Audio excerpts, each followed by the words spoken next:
this week felt different, and I noticed it the second I started putting the clips side by side. Justin's fall, his pain confession, the birthday drama, Selena's calm appearance, Hailey's awkward silence. Everything landed with a weight that didn't feel random. I'm not here to push rumors. I'm just reacting to what's already out there. And the contrast between these four has never been clearer than it is right now. Some moments spoke louder than words. Some slipped out quietly. But together they painted a picture I honestly didn't expect to see. Let's break it down. When Justin explained that the fall messed him up and that it hurts to laugh, talk, and especially sing, it didn't sound like something he could shake off. It came out in that way people talk when they're trying to stay calm, but the truth slips through anyway. I kept replaying it because the timing hit harder than the fall itself. Right before intense rehearsals. Right before everything he's been preparing for. And honestly, the more I watched, the more it felt like a moment that exposed how fragile things around him really are right now. It's not just the injury, it's how drained he sounded describing it, like he's been carrying more than anyone realizes. You can sense when someone's pushing through pressure instead of stepping away from it, and that's exactly what this moment felt like. And as someone who's been following all of this closely, I couldn't ignore how quickly concern turned into a bigger conversation about whether he should slow down, rest, or rethink the pace he's forcing himself into. Before we move on to the next part of the story, tap the like button if you also felt something was off the moment he explained that pain. A lot of fans reacted instantly, and one person said, "He didn't sound hurt, he sounded exhausted." And honestly, that comment stuck with me because the tone in his voice felt heavier than the fall itself.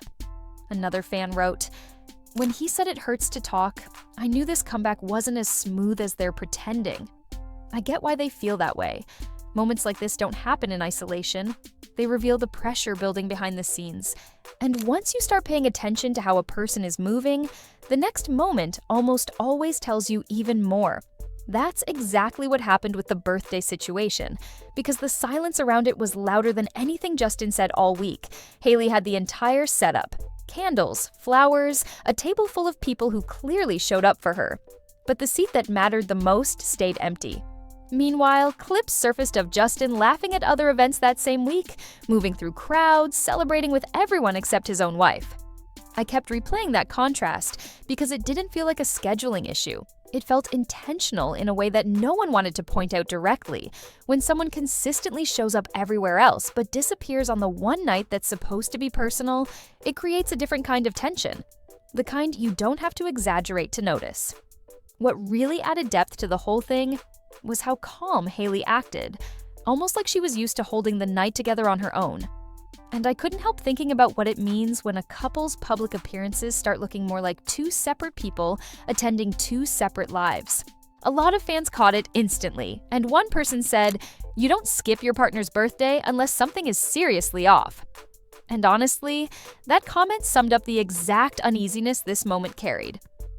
Another fan wrote, "He had the energy for everyone else, just not her. That says everything." It's hard to disagree because when the effort is missing in the one place it matters most, people will always read between the lines.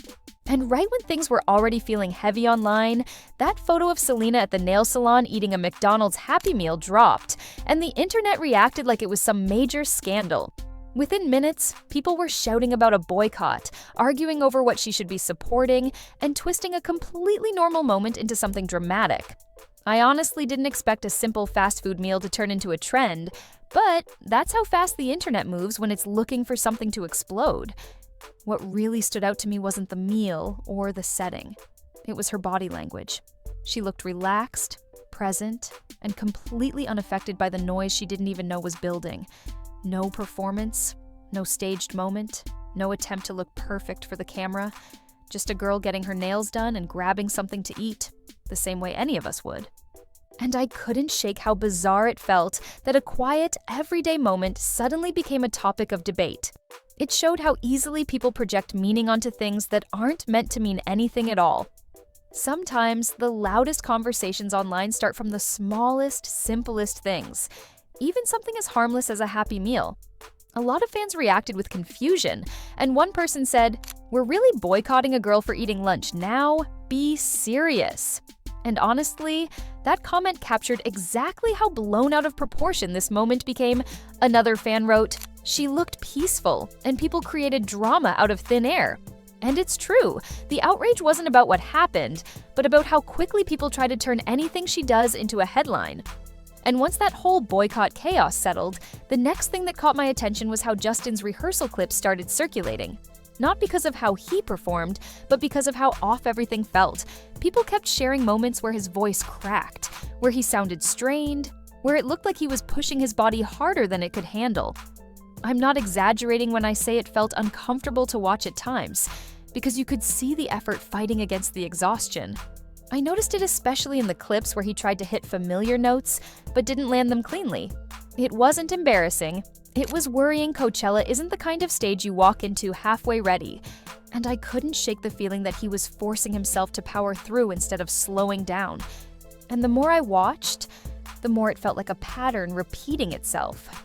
Big opportunity approaching, pressure rising, and then this subtle unraveling that starts in the smallest places. The voice, the posture, the breath. I've followed enough of his performances over the years to know when he's confident and when he's just pushing. A lot of fans picked up on it too. One person commented, "This isn't the Justin we grew up watching. He looks tired, not inspired." And honestly, that's exactly what the clips reflected. Effort without ease. Another viewer wrote, "He's running on fumes, and everyone around him is pretending it's fine." And that hit me because the concern wasn't coming from hate. It was coming from people who've seen him shine and can tell when something's weighing him down. And the more those rehearsal clips spread, the more another detail suddenly made sense. The news about Justin bringing in Adele's PR powerhouse, Benny Tarantini on paper.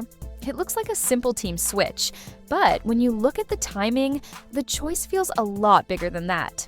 Adele's team isn't known for casual cleanups. They're known for stepping in when an artist needs structure, discipline, and a complete reset.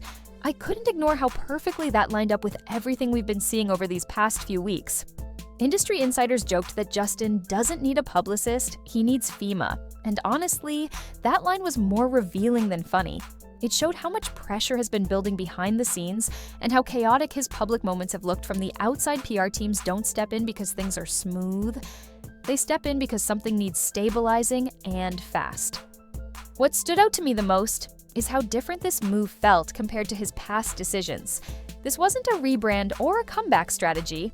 It felt like a rescue mission, the kind an artist agrees to when they're finally admitting that the situation around them is getting too loud to ignore. And I couldn't help noticing how intentional this choice was. Adele's team doesn't chase drama, doesn't rely on chaos, and doesn't work with artists who want attention for the wrong reasons. They build walls, boundaries, and order. For Justin to bring them in now tells you everything about where his world stands and what he's trying to regain before Coachella arrives. And while all of that was happening around Justin, something else stood out just as strongly. The way Benny has been moving beside Selena. It wasn't loud or performative, but the consistency in his presence made everything around her feel steadier. You can always tell when someone has a partner who protects their peace instead of adding to the noise. And that's the energy Benny brings every single time he shows up in her world. What really hit me was how he isn't trying to compete with the chaos online. He's not chasing attention, not responding to drama, not adding fuel to anything. Instead, he stays close, grounded, and completely locked in on her. I noticed it in the way she's been speaking lately. Calmer, more secure, more centered than she's looked in years. That kind of peace doesn't come from PR teams or perfectly crafted posts. It comes from someone who creates safety behind the scenes. And I couldn't ignore how different that feels compared to the messy energy surrounding everything else this week. Benny isn't inserting himself into headlines, but you can sense his influence in the way Selena moves. Softer, more defined, less reactive. It reminds me of what happens when someone finally has room to breathe, room to grow, and room to be themselves without constantly defending their space. What makes it even more powerful is that Benny doesn't have to say a single word for his support to be felt. It's in his steadiness, his honesty, his quiet presence. the kind of protection that doesn't need cameras to prove it exists. Looking at all these moments together, the story didn't unfold through big statements. It showed itself in the tiny shifts, the tired voices, the calm reactions, and the choices people made when they thought no one was paying that much attention. And as each chapter layered itself onto the next, the picture became clearer without needing any dramatic headline to explain it. Before you click away, I want to know one thing from you. When Justin skipped Hailey's birthday but still showed up for everyone else, how did that moment make you feel about where things really stand? Drop your honest take below.